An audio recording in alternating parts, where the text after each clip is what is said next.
Good afternoon or morning. This is Rodney Crunkleton coming to you today on behalf of Southern Grace that's asked me to speak on their channel today, and I greatly appreciate it for them sharing some airtime with me here.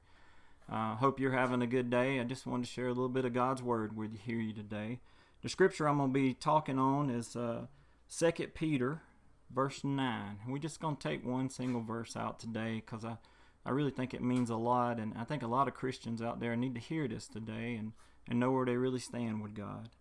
And it reads, I'm reading out the King James Version, whatever version you're reading, hopefully you're reading the Bible somewhere.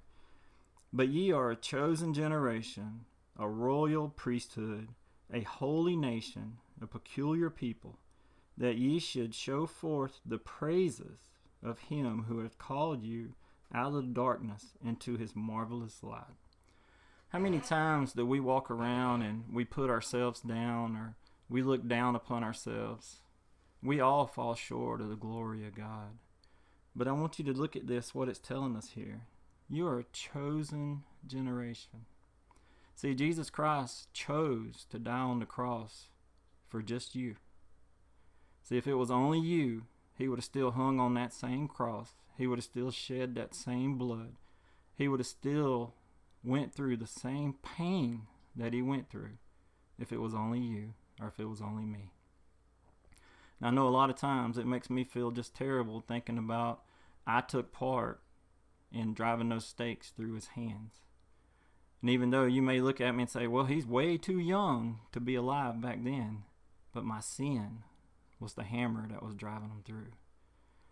And I tell you today, if you feel the same way, I think each one of us should carry a little bit of that in our hearts. But then we got to look at what the scripture tells us. And I want to read it to you again. And I want you to really take this in of what it says. But ye are a chosen generation, a royal priesthood, a holy nation, a peculiar people, that ye should show forth the praises of him who hath called you out of darkness into his marvelous light. See, we should show the praises of Jesus Christ, and we should truly thank him for calling us out of the darkness into his light. Remember, Jesus is the light of the world, and I think he's calling each one of us today. You know, when Lazarus was in that tomb and Jesus called him to come forth, and Lazarus was still bound, if you read the scripture, and he had to hop his way basically to the edge of that tomb door before Jesus told him, loosen him now. See, what I'm telling you is Jesus is calling us as Christians to come forth. And we can't be loosened until we put forth the effort of actually moving forward. So I ask you today, are you putting one foot in front of the other? Are you telling someone today how good Jesus Christ was in your life? See, we're called to be witnesses, not lawyers. We're not supposed to chase people around and beat them over the head with the law or the Bible. But we're supposed to be witnesses for what Jesus Christ did in our life. And see, today, all it takes is you stepping out on faith and asking somebody, can I pray for you? Can I tell you what Jesus has done for me? Can I tell you what a blessing it is to have Jesus Christ in our lives? And I believe each one of us, if we did that, then we'd slowly see a change in the world today. See, so many people says, well, I'm just one person. I can't change the world.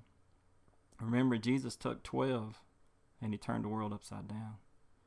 And it was actually only 11 if you think about it, because one was betraying him during that time period.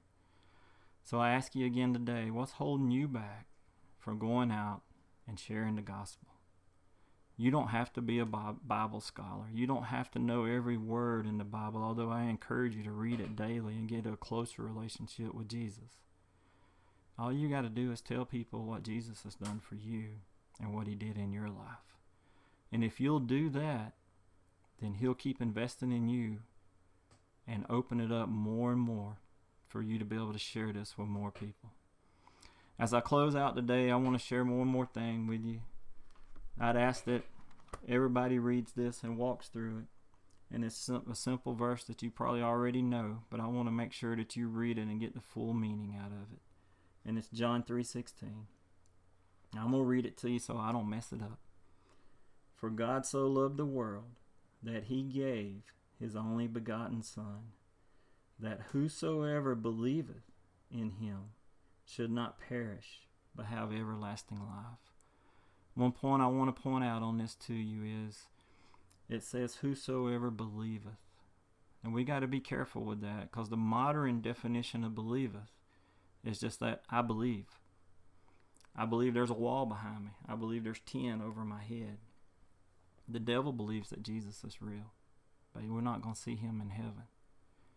So when you truly believe in someone, then you want to make them your Lord and Savior. You want to follow them all the days of your life, and you don't want to displease them.